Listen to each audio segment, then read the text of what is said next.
Hello बच्चों, अपन पढ़ रहे हैं प्रश्नावली 2.1। इससे पहले अपन ने इसका बेसिक सीख लिया था। अगर आपने वो बेसिक वाला वीडियो नहीं देखा है तो उसका पार्ट फर्स्ट है, जो कि अपने डिस्क्रिप्शन में उसका लिंक आप वो देख सकते हो। आज अपन सीखेंगे इससे 2.1 में सवाल पहला। किसी बहुपद पी एक्स के लिए y बराबर पी एक्स का ग्राफ नीचे कुछ आकृतियाँ दी गई। प्रत्येक स्थिति में पी एक्स के अपने को शून्यांकों की संख्या याद करनी है। अब यहाँ पे अपने को शून्यांक निकालने हैं। अपने को दिया गया है यहाँ पे y बराबर पी एक्स। अब यहाँ पे अपने पास है y बराबर पी एक्स है, तो इस पी एक्स में अपने को यहाँ पे शून्यांक निकालने हैं, यानी कि पी एक्स का मान अपने क्या हो 0, यानी कि पी एक्स का मान 0, यानी y का मान भी क्या हो जाएगा 0। और y का मान 0 तभी होता है जब अपने ये कहाँ पे बिंदु कहाँ पे होना चाहिए, एक्स अक्ष पर होना चाहिए। एक्स अक्ष पे y का मान क्या होता है 0 होता है। अब यहाँ पे अपने को कुछ वक्र दिए गए हैं। यहाँ पे ध्यान से देखो, प्रत्येक सवाल में कुछ वक्र है, कुछ लाइनें दी गई है। ये लाइनें अगर एक्स अक्ष को टच करती है तो वहाँ पे y का मान 0 होगा। जितनी बार y को टच करेगी उतने ही अपने यहाँ पे शून्यांक एक्स अक्ष को टच करेगी उतने ही अपने शून्यांक होंगे। यहाँ पे y का मान 0 हो जाएगा तो शून्यांक अपने हो जाएंगे। तो अब शून्यांक निकालने अपने को फर्स्ट देखते हैं। अब यहाँ पे अपने को जो एक्स अक्ष है ये है और ये वाई अक्ष है।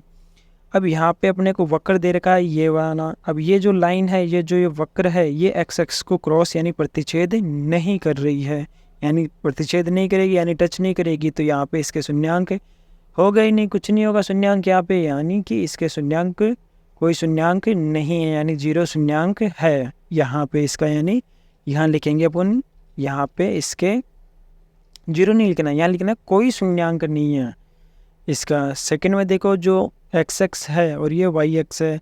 अब यहाँ पे ये जो ये वक्र है, ये ध्यान से देखो, एक्स एक्स को कहाँ प्रतिच्छेद कर रहा है, कितनी बार कर रहा है ये देखना अपने को।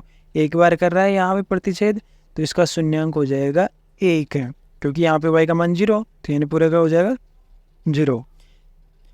अब थर्ड में देखो, एक्स एक्स ये है और ये वाई एक्स है, तो इसमें जो ये वक्र है, ये देखो वक्र एक्स एक्स को कितनी बार काट रहा है, यानी प्रतिच्छेद कितनी बार कर रहा है 1 2 3, यानी कि यहाँ पे वक्र 1 2 3 बार प्रतिच्छेद कर रहा है। इसलिए यहाँ पे शून्यांकों की संख्या हो जाएगी बच्चों यहाँ पे 3, तो इसमें हो गए शून्यांक 3। अगला है चौथा सवाल। इसमें यहाँ पे जो ये वक्र है, ये एक्स एक्स को देखो कितनी बार काट रहा है, 1 और 2 बार काट रहा है। यहाँ पे कितनी बार काट रहा है 1 2, तो यहाँ पे शून्यांकों की संख्या हो जाएगी सिंपल 2। तो यहाँ लिखेंगे अपन 2 है शून्यांक। इसके कितने शून्यांक हो जाएंगे, इसके 2 शून्यांक हो जाएंगे।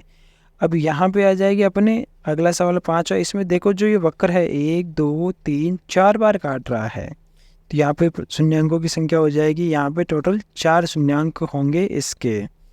सही, इसके शून्यांक कितने हो गए 4। फर्स्ट वाला का कोई नहीं, यानी 0 शून्यांक उसमें। सेकंड में छठे में देखो, जो ये वक्र है, ये एक्स एक्स को देखो कितनी बार काट रहा है, यहाँ पे 3 बार काट रहा है, 1 2 3 बार प्रतिच्छेद कर रहा है। इसलिए यहाँ पे शून्यांकों की संख्या हो जाएगी यहाँ पे 3। इस तरह से अपन शून्यांकों की संख्या निकाल सकते हैं 2.1 में। तो इस तरह से 2.1 कंप्लीट है इसका पहला सवाल। इसमें एक ही सवाल है। Thanks for watching.